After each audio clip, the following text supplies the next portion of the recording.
1968.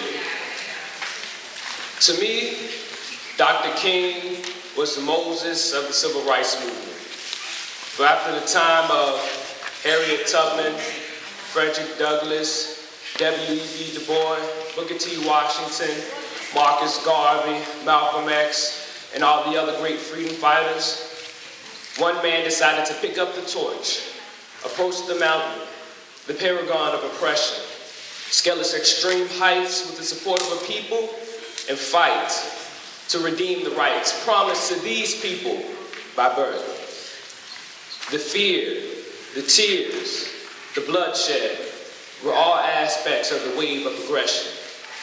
And I feel as though one capable of enduring such will not consider themselves the end of the road, for we all have to carry on the torch, and we all hold these truths to be self-evident. So I have decided that I will go into the fray, resolved by the inevitable conclusion that I will come out stronger than before. I've decided to be a consistent thorn in the bosom of a society that has sought to oppress others with the attitude that their feces lack a common stench. I'll take the yard, not the inch. Friends and family, pardon yourselves from looking at me as a traitor to my country.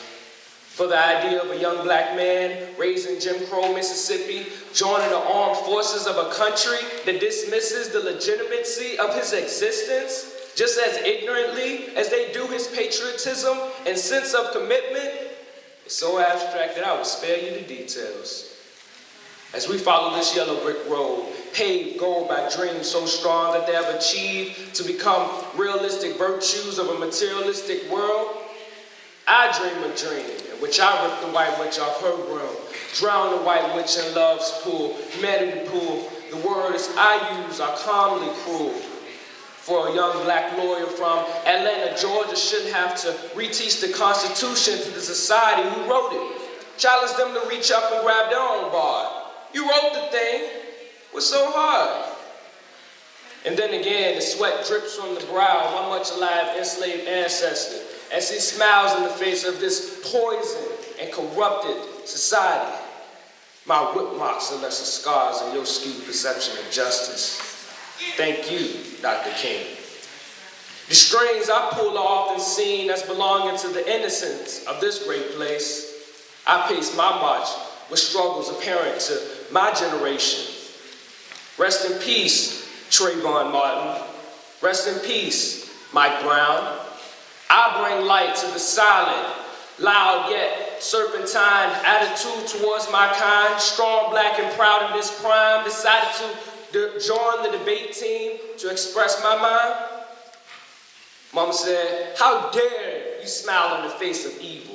For 50 years before the oldest man alive was born, our people were still working the fields, and a descendant of kings rose from the valley of promise, split the mountaintop, and allowed the sun to rise a little sooner. Thank you, Dr. King. To be deemed inhumane as a result of actions deemed inhumane is the plea of modern hip-hop. I'm black and I'm proud. You know what? Let me take a second and thank you for your commitment to the cause. Those of you who wake up with a smile on your dark face, scornful look to those who look with disgrace towards our vanity, lost in space, only to be recaptured by a confident, powerful expression of black art. We know of this monster we call racism, and we know what happens when you grab a snake by its tail. I remember 1968. Do you? Thank you. So the purpose of this panel is to continue conversations that are currently happening really right now all across the world, but specifically here in the U.S. and in urban communities and rural communities and large cities and small towns. And these are conversations about race, conversations about discrimination, conversations about justice and what justice actually looks like in the face of adversity, in the face of discrimination, in the face of racism. And so that is why this panel, that is why we're here today, to continue this conversation and to invite you all as well to continue on in this conversation. So let me introduce myself. My name is Jonathan. I am actually from South Carolina. I'm not a native of Richmond. I moved here about 8 years ago. I'm a military service member as well, but in my profession I work with individuals that are dying. But I'm excited to be here to help moderate this panel today. I chose to be here because I met these two, Sadia and Jermon earlier, and I was just absolutely fascinated by their voices. My generation, I think we kind of missed out on a lot of activism and a lot of participation in conversations that actually matter. And so once I heard their voices, I was certainly excited to be here to participate. And so for those of you that are on the panel, please introduce yourselves. Yeah, okay, I'm Sadia. Oh yeah, so I really want to be here because I feel like our generation is extremely powerful and is certainly pushing forward to having the conversation about discuss the discussion of racism in America and how can we overcome that and break down the walls of oppression. So, yeah. Hi, my name is Jermon Walker. I'm here because I believe in enlightenment, and I believe that we're entering a new chapter of enlightenment, and this is going to hopefully move towards bringing about similar changes. So, thank you. Good morning, I'm Evandra Catherine, and I am on this panel to bring a completely different perspective from a generational, I guess, gap. I look like Sadia and Jermon, but I'm 32 years old, so be mindful that my perception will come from a 32-year-old working individual, but I'm kind of in that gap where I can relate to the generation before me and the generation that's coming. So let's start with our first question, Jermon. Jermon, so you opened with your poem, your monologue about 1968. So tell us, what is the historical context about what happened in 1968? In 1968, we lost two great American leaders. The first was Dr. Martin Luther King, and as well as President John F. Kennedy. John F. Kennedy was instrumental in bringing about changes on behalf of the Black community, specifically in the South. He fought to make the United States Congress aware of some of the disadvantages and, frankly, some of the outrageous and obvious racial discrimination that was being aimed towards African Americans in the South. And he fought on behalf, he did as much as he can do in the context of Congress. And being that during that time we didn't have a lot of elected officials who were willing to work on behalf of the African American community, he was somewhat of a black sheep. And he fought on our behalf. Dr. Martin Luther King Jr. was also assassinated in 1968. And so when I say, do you remember 1968, do you remember the year where we lost Magnate, where we lost our leader? But do you also realize how far we've come from that point? So in Evandra, you can feel free to chime in here as well, but do you think there are similarities, and do you see any similarities or differences between the historical context of 1968 and where we are today in 2015? So just to kind of give a little brief history from the 1960s to current day, oftentimes Virginia is not included in the civil rights movement, where the civil rights movement is said to have started with Brown versus Board and a few other things. But little old Barbara Johns, a Virginia native, is actually what started the civil rights movement, and she's right here from Virginia. And so if you think about it from the 1960s to the 1970s, blacks, we really came together and fought really hard to achieve rights such as desegregation and integration. And then throughout the 70s and 80s, the Black Power movement and Black liberation occurred, but the dominant society found that there was a lot of power once blacks united. And so what ended up happening is there's a generation of people that really didn't get to continue on the movement because there were systemic things that took place that silenced the black community from being active. And that was a result of things like COINTELPRO and FBI investigations and things like that. And then when we get to the 80s and somewhat the 90s, we get into where our Black communities were kind of torn apart and further desegregated by the introductions of drugs and things in our communities. So as you look at the progression of where we have come from the 60s till now, there was a generation that didn't get an opportunity to continue on Martin Luther King and John F. K's legacy because they were silenced. And so now it's up to the current generation that's sitting in this audience, Jermon and Sadia, to kind of pick that torch back up and continue us on, because you all haven't been silenced and you all have gotten to see what has happened from Martin Luther King to what happens when you're silenced and you can't continue the movement. So the question now is, are you guys ready to continue the movement? Well, that's a good question. You started out mentioning Brown v. Board of Education, and so we know, of course, that phenomenally changed our school system and the way our young people, of course, are educated and the capacity they are educated. So tell me, Sadia and Jermon, what has been your experiences with, or if any, prejudices in your school system?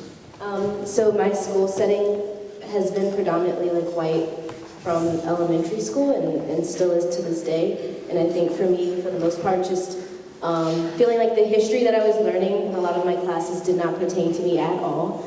And so I had to go out on my own and learn from like the influence of my parents and then moving on towards that. But yeah, definitely not, like the education does not always benefit me what I'm learning, the curriculum. Sometimes teachers, I think, aren't skilled in teaching different cultures in the classroom, and that's not their fault, that's just how the system is built.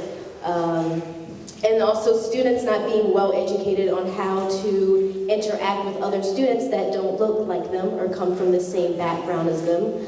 And that is also a problem that is extremely big in the school system. I also I've been going to a predominantly white school since I think about the 4th grade, and I would say that it's almost sad that a lot of the kids did not have a true understanding of African American culture. African American culture, of course, in itself is diverse. However, I felt as though I was forced to adopt much of the, I guess, the way that they interacted amongst each other, or just adopt the way that, adopt the culture that was not really mine. And I felt as though when it got to a point where I wasn't able to express myself the way that I expressed myself at home, I felt as though I was sort of in an oppressive environment. Going throughout high school is when things really started to make a turn for the worse. It started to get to a point where I was incessantly hearing the N-word. It got to a point where if things happened in the classroom, it wouldn't be just the normal kids fussing at each other, going back and forth. It would be a standoff between white students and black students. You know, and I see that the racial tension grew as we grew. And so from middle school to high school, it was sort of like a constant progression. And I think that's because as you get older, we start to move more towards adulthood, and we start to get a taste of that raw tension between one another, between, say, whites and blacks, or blacks or Hispanics and whites, and you start to feel that, and you start to get tastes of it in different scenarios in the classroom. Although innocent, it represents a lot of the sad aspects of racism in America. What part has social media played in racial justice? This is the generation of Twitter and Instagram and Snapchat. So what role do those mechanisms play? Yeah, so we are definitely the generation that is really big on social media or technology in general. And yes, I know the internet is full of some pretty disturbing things, but it also has extreme positive aspects on what is going on. With the internet, things are extremely quick. So, especially with Ferguson, I don't know about you guys, but there was live footage of what was going on. And so when you don't have technology and people don't have access to TVs like 30 or 40 years ago, I'm sorry, 50 to 60 years ago, so you could talk about things. We could say, well, you know, I heard down south that something had happened, but here we are in the present day, we can see firsthand what is going on. So there are video clips of police, you know, brutality happening, but not only, you know, do those, you know, we see the negative things, we're seeing videos and that is hurtful, but we now know and we have proof, and it is raw and it is true. And it cannot be hidden. It cannot be downsized. We are well aware of that. Another thing that's great about social media is connecting with each other and sharing information, and I think that's a really positive thing that's going on. So yeah, there's some negative sides, and we do have, you know, videos of things that are going on, but it's a lot of things that are also helping in raising funds for people, because sometimes in certain cases Black people have been killed and their families have no money to bury them or have funerals, and the Black community has come together over the internet to just like help them out, and it's really positive. So I think we're going into a new age, and I like it. All right. So, Evandra, I have a question for you. There's actually kind of two parts here. So you predominantly work with college students. So what kind of conversations do we need to have to prepare our young people for college and cultural challenges that may exist there? And also, how can someone who is not Black, or how someone who is not a person of color, be a supportive presence for our young people or be their ally? Yeah, sure. So some of the things that Sadia and Jamar mentioned about what they experienced from elementary school to high school, it's gonna basically carry on in college, and it's just a result of if the society continues to teach Black history separate of American history, you will constantly have cultural incompetence, which is what they were referring to by not learning their own culture, and the students that they were in school with not being culturally sensitive to their issues. And so what's happening now is that Black history is being taught less and less and less, and then American history is separate of Black history, which there really wouldn't be American history without Black history. So as you continue your education, there's going to be two things that you would have to do as a youth. One is start to seek out your own history now, and two, understand that when you do get to college, whether you are in a predominantly white college or HBCU, there is still going to be a level of cultural incompetence just because of the way that history is taught throughout education. And so to answer the second part of that, when you're not a person of color and you want to be an ally, the appropriate thing to do is to share that space with people of color, but do not have a voice in that space. That is an opportunity as a white individual, I guess I would say, because to learn what the issues are in the Black community, learn where the oppression occurs, and to basically educate yourself properly on Black history. And what will happen oftentimes is that people that will take that space and use it as theirs, and then it becomes what's called microaggressions, which is a form of racism that you're not really sure of. So you can be in a space of all Blacks, and you could be a white person, and you could say something to the effect of, well, why is it that way? Well, that is not the appropriate time to ask questions. That is a time to educate yourself on Black culture, and then you take your own personal time to research it, because it is not up to Blacks to be a spokesperson for their own history. That is an opportunity for others to engage in that history. So as you're preparing for your next level, just understand that it's not something within yourself, but it's more so your level of education on the Black history. And just to point one thing out, what Sadia said about being in a predominantly white institution and not learning Black history, well, kids that are coming from predominantly Black schools aren't learning Black history either. So we're all we all share the same struggle of learning Black history and American history simultaneously, and to know what Black contribution was to the greater society. All right, thank you, Elaine. So police brutality, I think, has been happening for a really long time. What makes the document this stuff now, all of this. It's not that the news wants to document it, but it's the role that social media and cell phone and technology plays in society now, so we can actually capture it, and we don't have to rely on the media who chooses what they want us to see. We can now, as a society, pick what we want to see, and so cell phones and video footage allows for these things to be documented. Whereas most media companies are predominantly owned by whites, and so they choose what part of the black experience they want to show on television. But now we as individuals can let people know what we experience day to day. Thank you. What is a good way for people to deal with racism? Who's not used to it? I think a good way to deal with racism when you're not used to it is simply by understanding why the person who's being racist towards you or being racist towards another individual that you're seeing. I think it's important that you understand why, and not act out with your emotion, but rather use your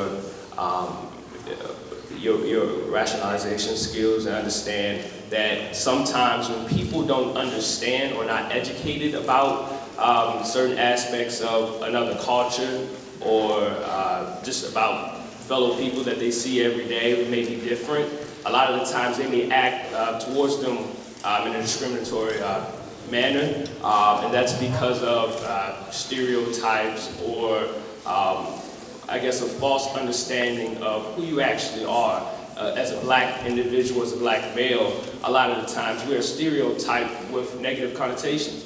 And it takes us to behave in a different manner oftentimes, and unfortunately, for them to kind of rewire that perspective. But I think that a good way for you to deal with racism on a personal level is to first address it if it's in the right situation. If you're in school, let your teachers know that you've come something that's happened or you've been in a confrontation. But also try to deal with the situation by, if possible, sitting down and talking with this person that you may encounter a racist situation with, and letting them know that, hey, I understand why you said what you said. This is why. So, these people are racist towards these people. Address the situation, address the issue, and talk about it. I think that the more comfortable we get with talking about it as an issue that's even in the classroom, we'll start to see a change. So just less emotion and more understanding.